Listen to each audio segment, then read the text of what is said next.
Bonjour les amis, j'espère que vous allez bien. Aujourd'hui, petite vidéo un peu spéciale. Le 2 février dernier, j'avais posté une vidéo sur le classement, le top 10 des plus grandes puissances économiques en 2017, mesuré en PIB nominal.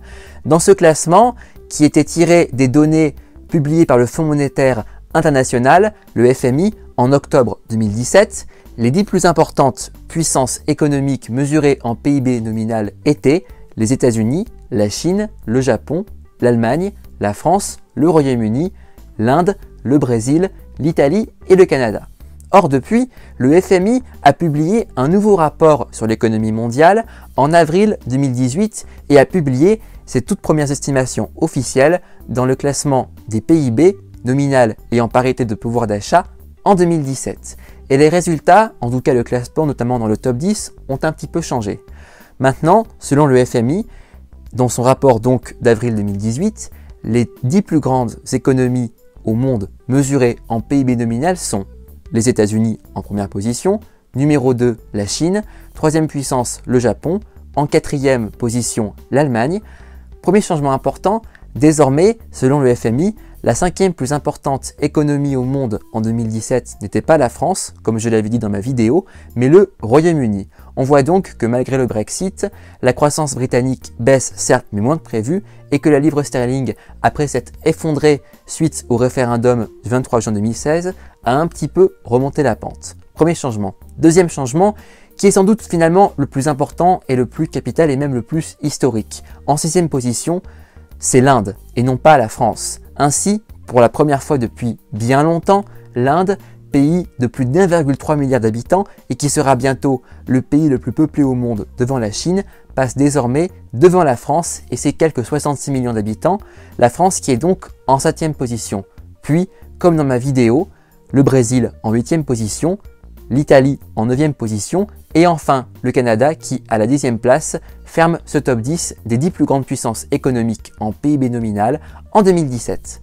Je voulais faire cette vidéo, je crois d'ailleurs, si je ne me trompe pas, que dans ma précédente vidéo de février, je vous avais dit qu'il y aurait probablement des changements dans le classement car les estimations du FMI vont forcément évoluer. En effet, quand j'avais fait ce classement, c'était un peu hasardeux en effet, c'était des données qui dataient d'octobre 2017, donc comme l'année 2017 était encore en cours et que le top 10 couvre sur 2017, forcément, il y allait y avoir des changements, car il pouvait y avoir des accidents ou au contraire des bonnes surprises ou des mauvaises surprises quant au taux de croissance et aux performances économiques des différents pays durant la fin de l'année.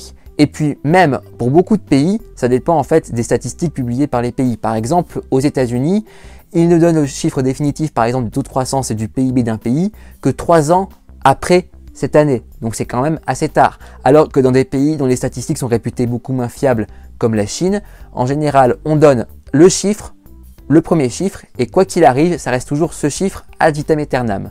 Donc, d'ici peut-être 2 ans ou 3 ans, au plus tard, donc 2019, ou plus tard vraiment extrême 2020, mais en tout cas peut-être même dès la fin 2018, on aura grosso modo le top 10 des plus importantes puissances économiques en PIB nominal en 2017.